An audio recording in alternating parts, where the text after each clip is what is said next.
우리 지난 시간에 사도 바울이 로마서 12장에서 너희의 몸을 거룩한 산 제사로 드리라 라는 말을 함께 나누었습니다. 거룩한 산 제사. 우리가 읽은 오늘 본문에서도 너희가 거룩하라. 왜냐하면 내가 거룩하기 때문이다. 이렇게 말합니다. 거룩이라고 말하는 문자적인 의미는 분리한다, 잘라낸다라는 뜻인데 우리 생활에서도 이 거룩이라는 단어를 가장 잘 사용하는 곳이 있는데 그것이 바로 은행입니다. 은행에서 돈을 인출할 때 withdraw라는 말을 쓰죠. 뽑아낸다라는 뜻이 바로 이 거룩이라는 뜻입니다. 다른 말로 말하면 이 세상의 문화, 이 세상의 가치, 이 세상의 세계관, 이 세상의 스타일로 가득 차 있는 은행 구자에서 하나님이 나를 take out, 인출해 가시는 거죠.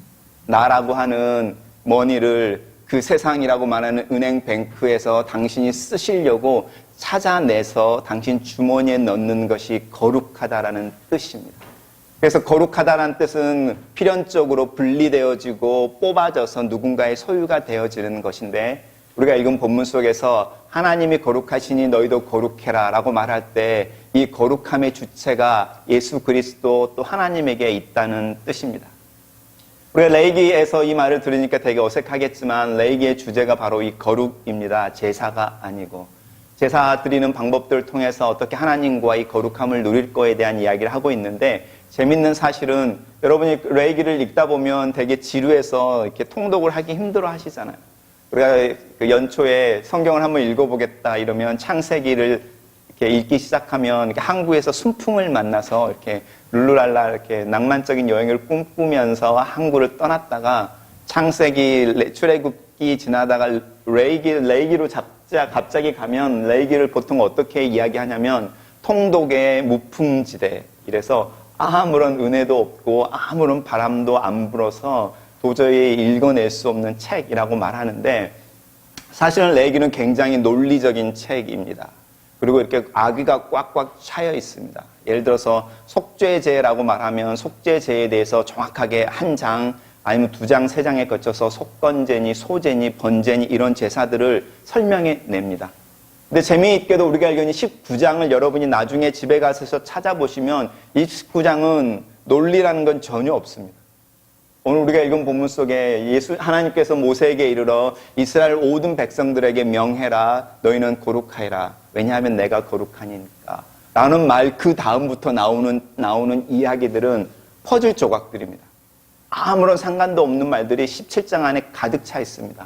제일 먼저 부모님을 공경해라 이 말이 갑자기 나오더니 안식일을 거룩하게 지켜라 하나님을 예배해라 이런 이야기가 나오는가 하면 예를 들어서 이제 농부들에게도 이야기를 하는 거죠. 농부들에게 하는 이야기, 장사하는 사람들에게 하는 이야기, 재판하는 사람들에게 하는 이야기, 이런 이야기가 막 나오다가 또 갑자기 너희들은 어디 가서 무슨 짓을 하지 말아라 이런 이야기가 굉장히 잡다하게 나옵니다. 무슨 이야기냐면 하나님이 거룩이라는 이야기를 하는데 갑자기 마음이 굉장히 급해지시는 거죠. 그래서 이 논리적이신 하나님이 1, 2, 3, 4 이렇게 말하지 않고요. 막 쏟아놓는 겁니다. 무슨 말을 하는지 모를 만큼 짧은 한 문장, 두 문장을 막 모아놓은 게 19장입니다.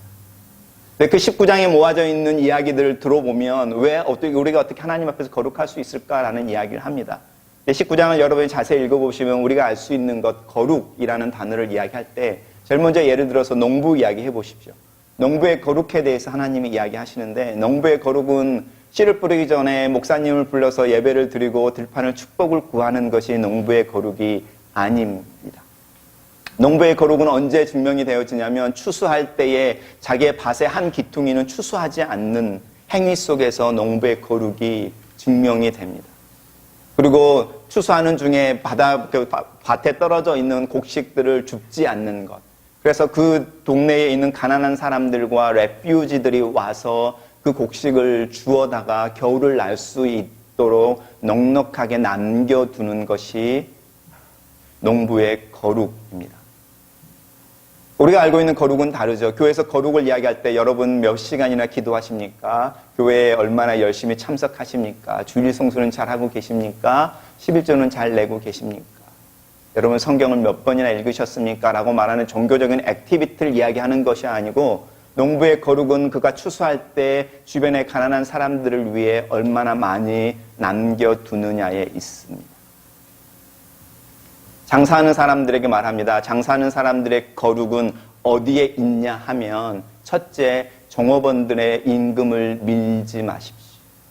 특별히 고대시대에 하루 벌어 하루를 사는 사람들의 일당을 6시에 문을 닫을 때 일당을 줘야 하는데 주지 않고 그 다음날 주는 행위를 하지 마십시오.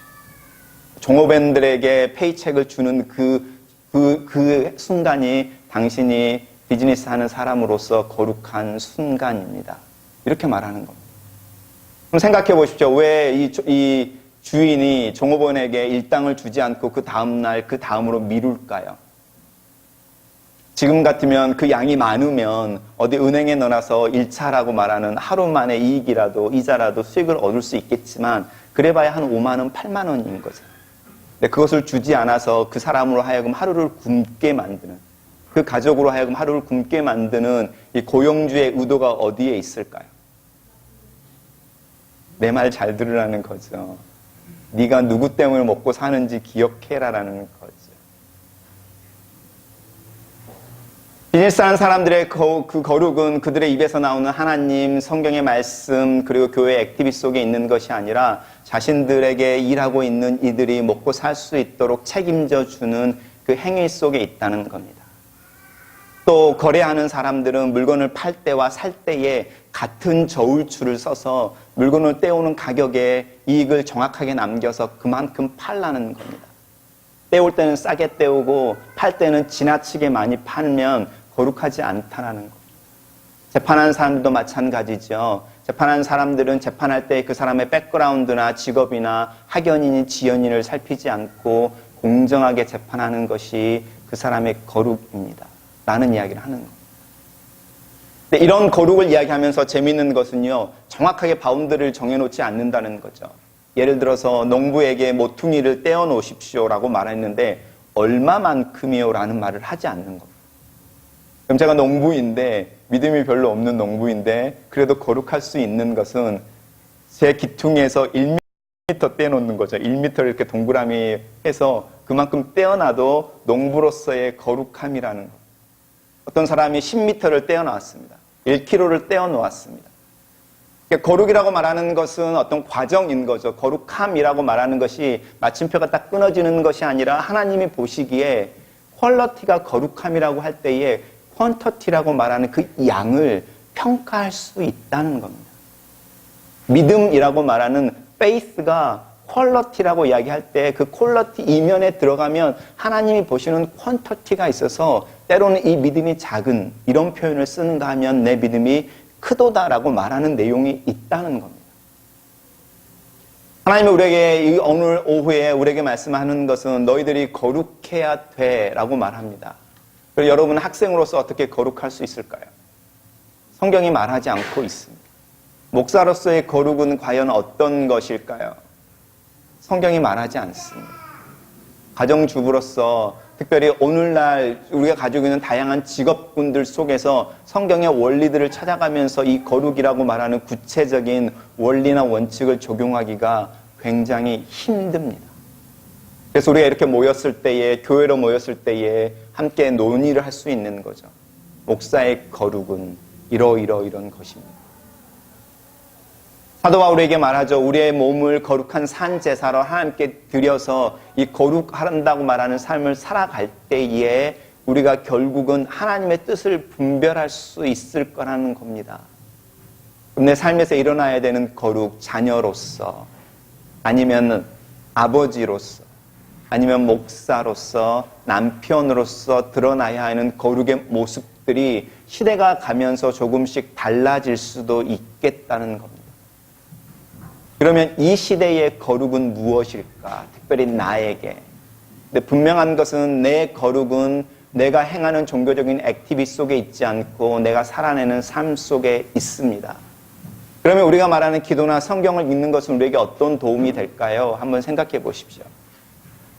내가 비즈니스를 하고 있습니다. 그리고 내 비즈니스를 하는 중에 내 거룩함이 내가 고용하고 있는 고용인들에게 월급을 제때 주고 잘 주는 곳에 있습니다. 그런데 고용주로서 다른 이야기를 듣습니다. 미니멈 페이먼트가 올라갈 거다. 그렇지만 나는 고용주로서 내가 지금 일하고 있는 고용인을 자르고 싶지는 않습니다. 왜냐하면 그 사람도 먹고 살아야 하고 하나님 나로 하여금 또 나를 통해서 먹고 살게 하는 사람이니.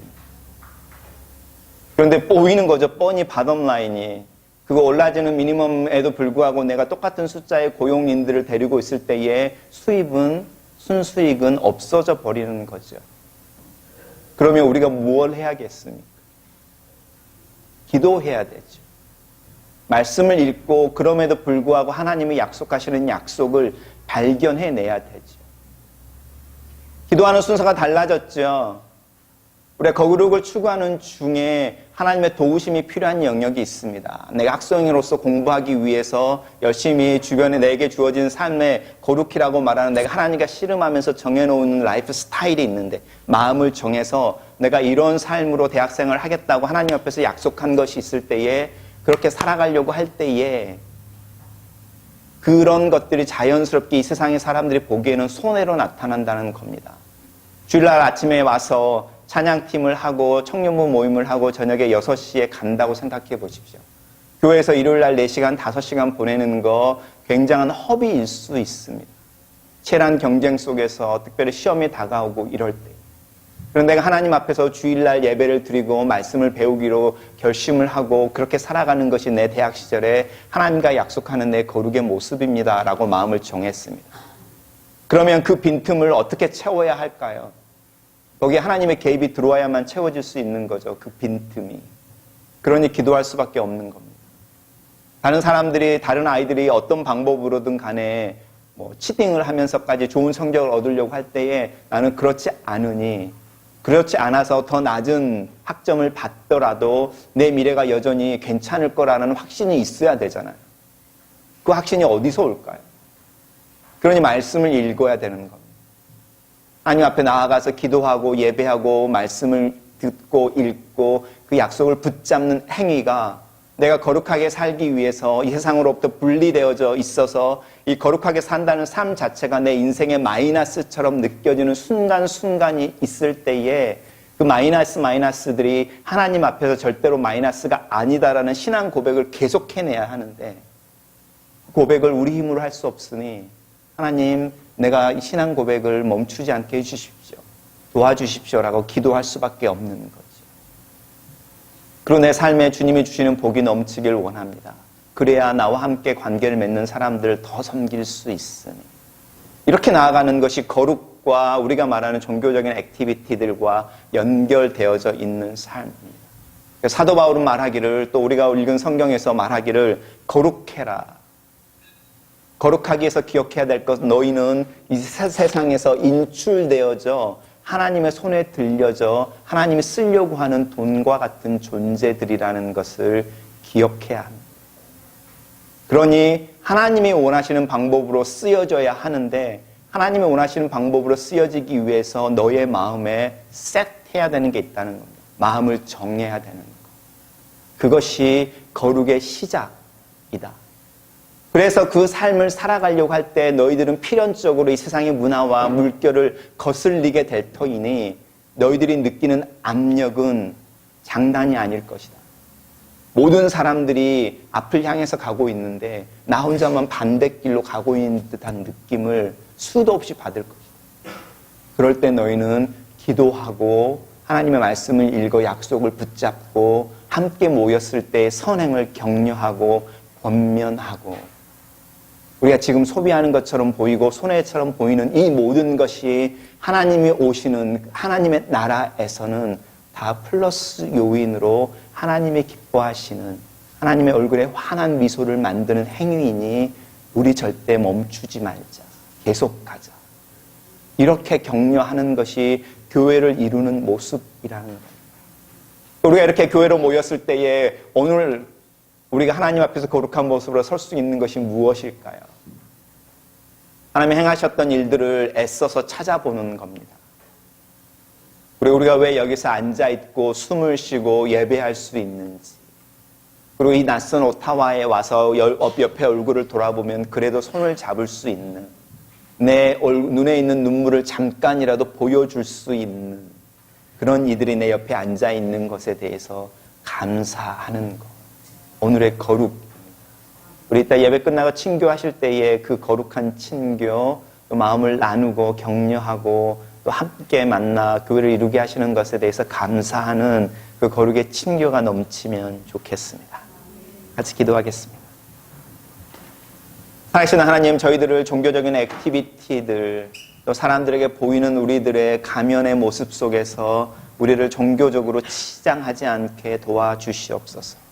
우리의 심령이 주님을 향하게 도와주시고, 우리가 주님의 것인 것 기억하게 도와주시고, 우리가 하여금 이 세상의 문화와 세대를 거슬러 살도록 부르신, 거룩하게 하신 주님의 은혜에 감사하는 저희들 되게 도와주시옵소서.